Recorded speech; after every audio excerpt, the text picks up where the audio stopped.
Solo leveling season 2 last episode में हमने देखा जिन्हो बिंगो के शैडो एक्सट्रैक्ट करके चाक को हील कर देता है और उसके बाद एक्सट्रैक्शन कैंसिल भी कर देता है। फिर जिन्हो को छोड़ करके बाकी हंटर्स हेलीकॉप्टर से चले जाते हैं। इधर जिन्हो बाकी के एंट्स को मार देता है और फिर एंट किंग की शैडो भी एक्सट्रैक्ट कर लेता है और उसका नाम बैरव रखता है। दोनों मिलकर आइलैंड पे सारे एंट्स को खत्म कर देते हैं। 2 दिन बाद रेड खत्म हो जाता है और इस रेड में जो लोग मर गए थे उनका फ्यूनरल होता है। वहाँ जिन्हो भी गया होता है। वहाँ उसकी मुलाकात चेयरमैन से होती है जो उसको नए गिल्ड बनाने की परमिशन दे देते हैं। इसके बाद जेजू आइलैंड पे फ्रॉस्ट मोनार्क और बीस्ट मोनार्क दिखाई देते हैं जो किसी को ढूंढ रहे होते हैं, लेकिन उन्हें वो नहीं मिलता तो वो चले जाते हैं। वहाँ हमें जिन्हो के फादर भी दिखाई देते हैं। इधर जिन्हो एक रेड गेट में फंस गया होता है, लेकिन उसकी आर्मी इजिली सारे मस्टरों को मार रही होती है। अब चलते हैं नेक्स्ट एपिसोड की तरफ, लेकिन उससे पहले आप लोग वीडियो देख लेते हैं पर लाइक सब्सक्राइब नहीं करते तो आज पहले ही लाइक और सब्सक्राइब कर दो। आपके इस छोटे सपोर्ट से हमें और भी बेहतर कंटेंट लाने के लिए मोटिवेशन मिलता है, तो फटाफट कर लो। और अब चलो बिना टाइम वेस्ट किए चलते हैं एपिसोड की तरफ। सीजन 3 एपिसोड 1 स्टार्ट होता है और हमें दिखता है एक हंटर जो डंजन के अंदर होता है। तभी अचानक से उसके सामने एक मॉन्स्टर आ जाता है। वो और कोई नहीं बल्कि फ्रॉस्ट मोनार्च होता है जो हमें सीजन 2 के लास्ट एपिसोड में दिखा था। वो यहाँ किसी फ्रेगमेंट ऑफ लाइट को ढूंढने आया था, बट यहाँ भी उसे कुछ नहीं मिलता। वैसे फ्रेगमेंट ऑफ लाइट कौन है ये अभी तक रिवील नहीं किया जाता, बट मुझे पता है, लेकिन अभी स्पॉइलर नहीं दूंगा। अगर आप लोग जानते हो तो कमेंट में जरूर बताना। तभी वहाँ एक और मोनार्च आ जाता है। वो देखने में काफी अजीब और क्रीपी लगता है। वो दोनों ईस्ट के एक जगह के बारे में बात कर रहे होते हैं जहाँ शैडो मोनार्च है, मतलब बेसिकली वो जिन्हो की बात कर रहे होते हैं। फिर दूसरा मोनार्च बोलता है ग्रेटेस्ट फ्रेगमेंट ऑफ लाइट भी उसी कंट्री में है। तभी फ्रॉस्ट मोनार्च एक स्ट्रॉन्ग प्रेजेंस महसूस करता है और हमें दिखता है कि वहाँ एक और हंटर आ रहा होता है। आप लोग गेस करो कौन हो सकता है ये। फ्रॉस्ट मोनार्च समझ जाता है कि ये उसी की चाल थी हमें यहाँ बुलाने के लिए। तभी वो हंटर बोलता है तुम लोग कहीं कोरिया की तो बात नहीं कर रहे। फ्रॉस्ट मोनार्च कहता है अगर हम बात कर भी रहे हो तो तुम्हें क्या। इधर वो दूसरा मोनार्च एक पोर्टल खोलता है और फ्रॉस्ट मोनार्च को बोलता है हमारे पास इन सब चीजों के लिए टाइम नहीं है। फ्रॉस्ट मोनार्च भी कहता है अगर तुम हमें रोक सकते हो तो रोक लो, और जाने लगते हैं। वो हंटर बोलता है मैं तुम्हें इतनी आसानी से जाने नहीं दूंगा, और वो अटैक कर देता है। लेकिन फ्रॉस्ट मोनार्च एक आइस वॉल बना करके उसके अटैक को रोक लेता है। हमें पता चलता है कि ये हंटर और कोई नहीं जिन्हो के फादर होते हैं।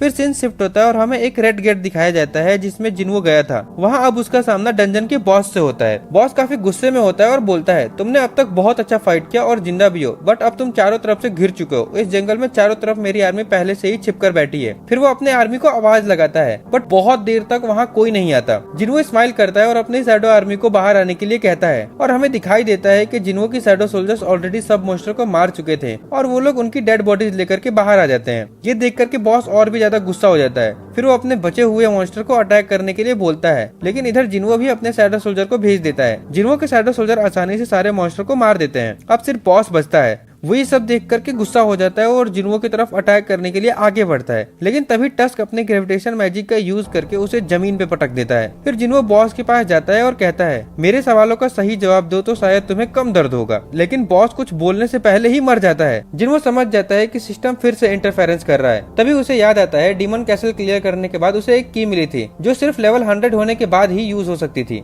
चूंकि जेजू आइलैंड रेड के बाद उसका लेवल 100 हो चुका था, तो वो उस की को अपने इन्वेंट्री से निकालता है और उसके सामने उस की सारी इन्फॉर्मेशन आ जाती है। उसे पता चलता है कि ये की डबल डंजन वाले टेम्पल की है, वही डबल डंजन जहाँ जिन्हो को उसकी पावर मिली थी। ये काफी बड़ी बात होती है जिन्हो के लिए, क्योंकि जिस सिस्टम की वजह से वो इतना स्ट्रांग बना है उसके बारे में वो कुछ नहीं जानता। और जब भी उसने सिस्टम के बारे में जानने की कोशिश की तब सिस्टम ने इंटरफेरेंस कर दिया। लेकिन अब फाइनली सिस्टम खुद उसे बुला रहा था। वो सोचता है चलो फाइनली अब सिस्टम के बारे में जान पाऊंगा। लेकिन तभी वो देखता है कि इस की पर एक टाइमर लगा है 417 घंटे का, मतलब वो अभी यूज नहीं कर सकता उसको। वो सोचता है इतना वेट किया है तो थोड़ा और सही। फिर सीन शिफ्ट होता है और हमें दिखता है कि जिन्हो काफी गुस्से में है, क्योंकि जिन्हो के हेटर्स ऑनलाइन हेट फैला रहे होते हैं। वो उन सबको रिप्लाई कर रहा होता है। तभी वहाँ जिन्हो भी आ जाता है। वो एक बैग भर के एसेंस स्टोन्स जिन्हो को देता है और कहता है तुमने बोला था ना कि हमें नए गिल्ड के लिए बहुत पैसों की जरूरत होगी, तो इतने में तो हो जाएगा ना। जिन्हो कहता है ये तो बहुत सारे हैं, क्या तुमने कोई हाई रैंक गिल्ड क्लियर किया है? अब तो हमें नए एम्प्लॉय की सैलरी के बारे में भी सोचना नहीं पड़ेगा। जिन्हो कहता है ओ हाँ, मैं तो एम्प्लॉयज के बारे में भूल ही गया था, हमें नई गिल्ड के लिए एक नई एम्प्लॉय भी ढूंढना होगा। जिन्हो कहता है हाँ वो तो है, लेकिन उससे पहले क्या तुमने अभी तक हमारे गिल्ड का नाम सोचा है? फिर दोनों गिल्ड के नाम को लेकर के काफी डिस्कस करते हैं। तभी जिन्हो बोलता है सोलो प्ले गिल्ड नाम कैसा होगा? जिन्हो को ये नाम बिल्कुल पसंद नहीं आता, बट वो कुछ बोलता भी नहीं है। वो मन ही मन में सोचता है कहीं ये मजाक तो नहीं, भला अपने गिल्ड का नाम ऐसा कौन रखता है। तभी डोरबेल बजती है। जिन्हो गेट खोलता है और वहाँ हंटर चा होती है। ये देख करके जिन्हो शॉक हो जाता है, लेकिन वो जिन्हो से मिलने आई होती है। जिन्हो पूछता है तुम यहाँ क्यों आई हो? चा बोलती है मुझे तुम्हारा गिल्ड ज्वाइन करना है। जिन्हो पूछता है क्या चेयरमैन ने तुम्हें यहाँ भेजा है या फिर जोंगिन ने तुम्हें अपने गिल्ड से निकाल दिया? चा बोलती है नहीं, ऐसा कुछ भी नहीं है।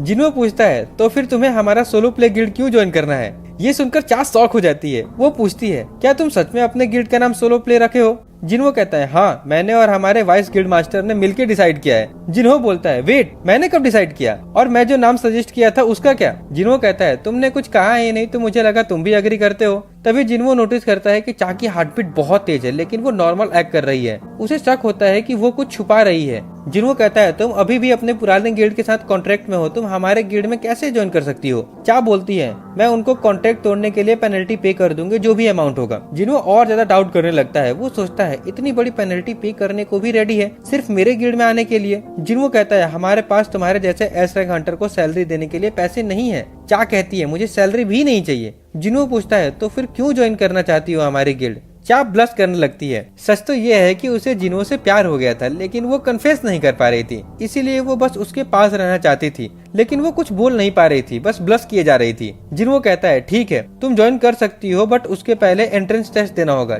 चा बोलती है कैसा टेस्ट। जिन्हो कहता है तुम्हें मेरे चुने हुए सबसे स्ट्रॉन्गेस्ट शैडो सोल्जर को हराना होगा। चा कहती है ठीक है मैं रेडी हूँ। इसके बाद दोनों हंटर एसोसिएशन के जिम में जाने के लिए सोच रहे होते हैं एंट्रेंस टेस्ट के लिए, लेकिन जिम काफी दूर होता है तो जिन्हो सोचता है क्यों ना शैडो एक्सचेंज स्किल का यूज किया जाए। इसी बहाने उसे ये भी पता चल जाएगा कि वो अपने साथ किसी और को भी टेलीपोर्ट कर सकता है या नहीं।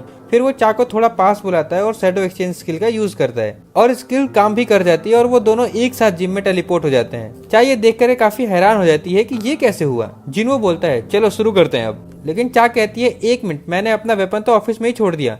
फिर जिम के स्टोरेज रूम से वो एक शॉट ले आती है और कहती है मैं अब रेडी हूँ। जिन्हो इग्रिस को समन करता है और बोलता है मेरे शैडो आर्मी का सबसे बेस्ट शॉट्समैन यही है। चा पूछती है विनर कैसे डिसाइड होगा। जिन्हो बोलता है जब तक तुम मेरे शैडो सोल्जर को डिस्ट्रॉय ना कर दो या फिर जब तक तुम खुद से सरेंडर ना कर दो।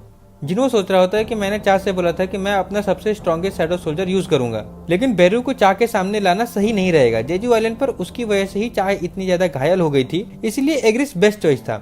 इसके बाद उनकी फाइट स्टार्ट होती है, दोनों की शॉट्स टकराती है जिसकी वजह से तेज धमाका होता है। तभी हमें दिखाई देता है कि चेयरमैन भी उस बिल्डिंग में होते हैं, उनको भी ये आवाज सुनाई देती है। वो सोच रहे होते हैं कि आज तो किसी हंटर ने जिम के लिए रिजर्वेशन नहीं किया था। फिर वो जिम का कैमरा चेक करते हैं तो उन्हें जिन्हो और चा दिखाई देते हैं। वो सोचते हैं कि ये लोग यहाँ कब आए और क्यों। तभी उनको याद आता है कि जेजू आइलैंड रेड के बाद जैसे ही चा होश में आई थी उसने सबसे पहले जिन्हो के बारे में ही पूछा था। चेयरमैन को लगता है कि दोनों के बीच में कुछ चल रहा है, इसीलिए वो जिम का कैमरा ऑफ करवा देते हैं क्योंकि वो उनका प्राइवेट मोमेंट रिकॉर्ड नहीं करना चाहते थे। तभी फिर बिल्डिंग हिलने लगती है और उनके पीछे लगी पेंटिंग भी गिर जाती है फाइट की वजह से, लेकिन चेयरमैन कुछ गलत ही समझ लेते हैं। अब वो क्या सोच रहे होते हैं ये तो मुझे बताने की जरूरत नहीं है, तो आप लोग ही कमेंट में बता दो कि चेयरमैन को क्या लगता है। दूसरी तरफ हमें दिखाई देता है कि चा ने इग्रिस को इजीली हरा दिया था। ये देख करके जिन्हो भी शॉक में रह जाता है। तभी चा बोलती है क्या ये ब्लैक नाइट तुम्हारा सबसे स्ट्रॉन्गेस्ट सोल्जर था? तुमने कहा था कि तुम अपना सबसे स्ट्रॉन्ग सोल्जर यूज करोगे तो उसको समन करो। वो बेरू के बारे में बात कर रही होती है, लेकिन जिन्हो बोलता है कि तुम हर्ट हो सकती हो। चा कहती है ऐसा कुछ नहीं होगा और वैसे भी मुझे उससे दोबारा फाइट करनी है। तो जिन्हो फाइनली बेरू को समन करता है और उसे एक ऑर्डर देता है, चा को बिना हार्म किए डिफीट करो। बेरू कहता है जैसा आप कहे माय किंग। फिर वो जोर से रॉर करता है और जिससे जिम के सारे शीशे टूटने लगते हैं। चा उसे देख करके सोच रही होती है कि जिन्हो ने इस मॉन्स्टर के साथ फाइट किया था। बेरू अपने पंजे निकाल करके अटैक करने वाला होता है, लेकिन जिन्हो कहता है उन्हें हटा लो वरना अगर चा को थोड़ी भी चोट लगी तो मैं तुम्हें नहीं छोड़ूंगा। बेरू तुरंत अपने नाखून अंदर कर लेता है और कहता है यस माय किंग। चा अटैक करने के लिए तैयार होती है, लेकिन तभी अचानक बेरू उसके पीछे आ जाता है। चा को याद आता है कि जेजू आइलैंड पर भी उसने यही किया था। वो कहती है तुम्हें क्या लगता है कि मैं दोबारा सेम ट्रिक में फंसूंगी? फिर वो तुरंत अटैक कर देती है अपनी तलवार से, लेकिन बेरू सिर्फ 2 उंगलियों से उस अटैक को रोक देता है। बेरू सोच रहा होता है कि मेरे किंग ने मुझे बिना हर्ट किए ओपोनेंट को डिफीट करने के लिए बोला है, तो इसका बेस्ट तरीका यही होगा कि मैं अपने आप को इतना स्ट्रॉन्ग दिखाऊं कि सामने वाले की लड़ने की इच्छा ही खत्म हो जाए। चा एक के बाद एक अटैक कर रही थी। अब आप सबको पता है कि चा कितनी स्पीड में फाइट करती है, लेकिन बेरू भी कम नहीं था। वो सारे अटैक को इजीली डॉज कर रहा होता है, वो भी एक जगह से हिले बिना, सिर्फ अपने बॉडी मूवमेंट से अटैक को डॉज कर रहा होता है। फिर वो जोर से चा के मुंह पर रोर करता है, जिसका प्रेशर से चा दूर चली जाती है। जिन्हो कहता है विनर ऑलरेडी डिसाइड हो चुका है, क्या तुम अब सेटिस्फाई हो? लेकिन चा बोलती है नहीं, मुझे और फाइट करनी है। जिन्हो को पता था कि बेरू उसके दूसरे शैडो सोल्जर से काफी अलग है, उसका जन्म ही सिर्फ किलिंग के लिए हुआ था, लेकिन जिन्हो देखता है कि बेरू अपने किलिंग इंटेंट को दबा रहा होता है। उनका फाइट दोबारा स्टार्ट होता है, लेकिन इस बार बेरू सिर्फ डिफेंड ही नहीं कर रहा होता बल्कि अटैक भी कर रहा होता है। इस वजह से चा की शॉट भी टूट जाती है, लेकिन फिर चा हार नहीं मानती। वो डिसाइड करती है कि अब वो अपना सबसे स्ट्रॉन्गेस्ट अटैक यूज करेगी और एक ही बार में फाइट खत्म करेगी।